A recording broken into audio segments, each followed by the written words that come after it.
I'm not too worried about that. I've always said that my films, and very good films, should take people to a place that they cannot imagine. And our young animator, Dan Mass, who's 24 years old when he did this, is, by my estimation, a kind of genius. And I'm very, very determined to work with him again. You may laugh about this, but I've got 8,000 photographs of Arnold Schwarzenegger that I took over a 10-year period between about 1972 and 82. And I read in the New Yorker 2 weeks ago that someone had taken still photographs of Nijinsky, the great ballet dancer, and animated them and turned them into a film.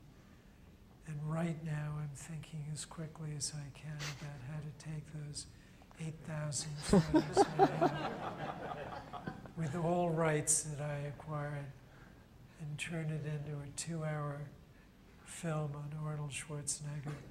And I observed that the budget in his films is about $200 million, so maybe Hollywood will give me some big money this time. This right here. On the lava fields at the bottom of the crater, how do we know that the channels were carved by water instead of lava?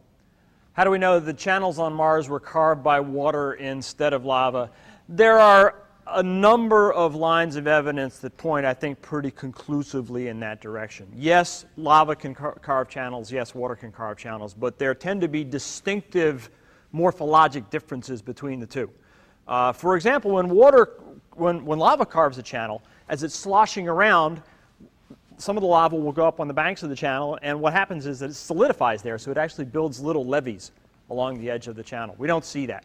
The most distinctive thing is that many of the channels on Mars have well-developed tributary systems, branching and branching and branching, and that's very hard to explain as lava channels. So I think we can say with a pretty considerable degree of confidence that what we're seeing in the case of the valley that flows into Gusev Crater is that it is water carved. There are places on Mars where we do see lava channels, but it's possible to distinguish between the two on the basis of their morphologic details.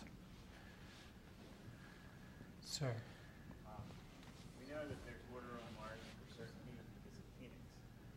Any desire to put a rover in the polar caps, or are you afraid you're going to lose it due to The question is, would there be any desire to use a rover in the polar regions? You know, it's tempting, but I think the polar regions are actually better suited to stationary landers that provide you with vertical mobility. If you looked at those Phoenix images, it was pretty much the same in all directions on the surface. The polar deposits of Mars are very flat, and you can travel for long distances over the surface and see very much the same thing. The interesting story lies below the surface, and there's a very detailed stratigraphy below the surface that is telling us about climate change on Mars. And so to me, if I were able to do a follow-on mission to the polar deposits, rather than sending a rover to kind of go trundling across the surface and see the same thing over and over again, I would do the same thing that people do on the polar plateau in Antarctica, and I would drill. I think that's where the really interesting science is the vertical mobility. The yellow shirt.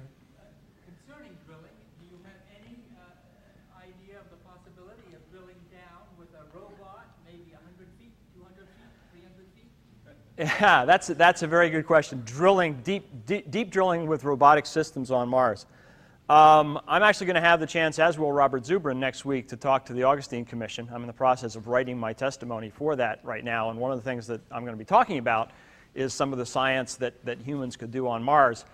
And I believe that deep drilling is one of the most important pieces of science that we might eventually do on Mars, because it could get down to depths where liquid water is present today with all that implies. And B is one of the tasks that I simply cannot imagine doing robotically. Deep drilling requires hundreds of meters of pipe, man. I mean, it's a lot of stuff. You ever been to a drill rig? I mean, these are big, complicated things. And I just have a hard time believing that you could pull that off robotically in any reasonable time scale.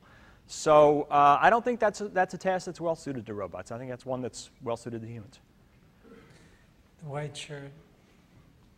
Have you found quartz, or do you think you'll find quartz?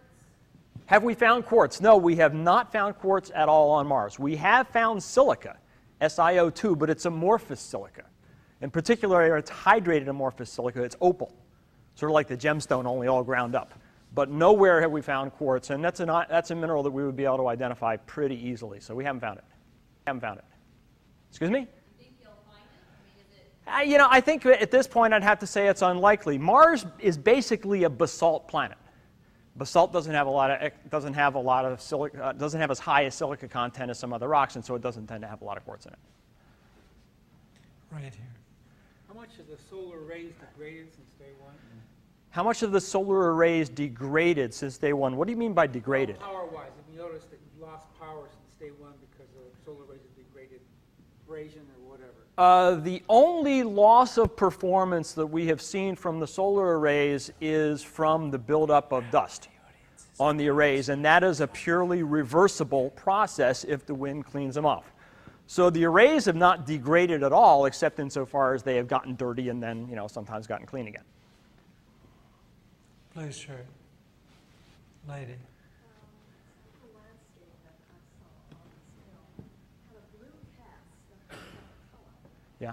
The shadows seem to have a blue cast. Is that true, or is that the film? In the images, she's asking about some of the bluish tone that you saw in some of the images. The images in the film are a mix. Most of them are what we call approximate true color, which means it's our best attempt to get the color exactly as your eye would see it. And the vast majority of the images in the film are of that sort.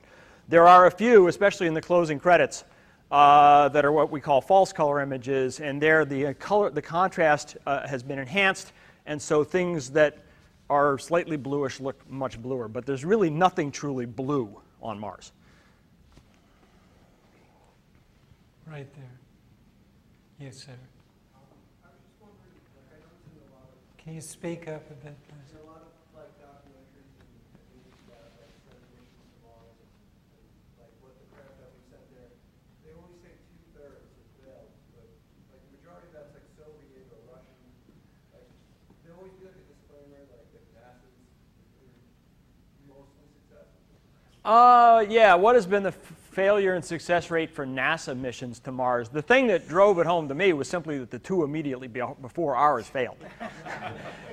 And that kind of shaped our environment. I think, yeah, if you stack it up with the successes now of Phoenix, Spirit, Opportunity, plus the recent orbiters, NASA's success rate at Mars is actually pretty darn good. And in fact, I think the human race's success rate is starting to creep up towards 50%. But it's still, don't take away from that we've got Mars figured out. It's still a damn hard place to do business. Far left side. Based off of what you just said, and talking about MSL, I've had a number of friends say, hey, those things are in their 5th year of their 90-day mission. Why aren't we just mass producing more of those and sending 50 of them and using those instead of something new? It's proven they work.